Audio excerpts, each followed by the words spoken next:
Welcome to this video about the shortest war in history, between Britain and Zanzibar in 1896. This war lasted just 38 minutes, making it the shortest recorded war in history. Background: Zanzibar was a small island located off the coast of Tanzania, in East Africa.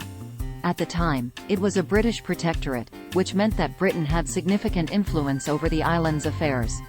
In 1896, the Sultan of Zanzibar died, and his successor, Sultan Khalid bin Bargash, refused to step down from his position, despite the British government's objections. The British government demanded that he step down and threatened to use force if he did not comply. The war.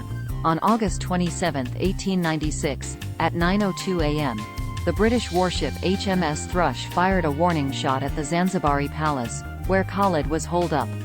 Khalid had assembled a small army of around 2,800 men, but most of them were poorly equipped and no match for the British. At 9:05 a.m., the British opened fire on the palace and set it ablaze. The Zanzibaris returned fire, but their weapons were no match for the British artillery.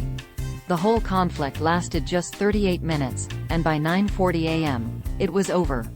Aftermath: the war resulted in around 500 Zanzibari casualties, while the British suffered just one injury. Sultan Khalid fled to the German consulate in Zanzibar, where he sought refuge, but was later captured and exiled. The British appointed a new sultan, Hamoud bin Muhammad, who was more cooperative with British interests. The short duration of the war was partly due to the overwhelming military power of the British and partly due to the fact that the Zanzibaris were not prepared for a conflict of this scale. Conclusion: the shortest war in history, between Britain and Zanzibar in 1896, lasted just 38 minutes but had significant consequences for the island.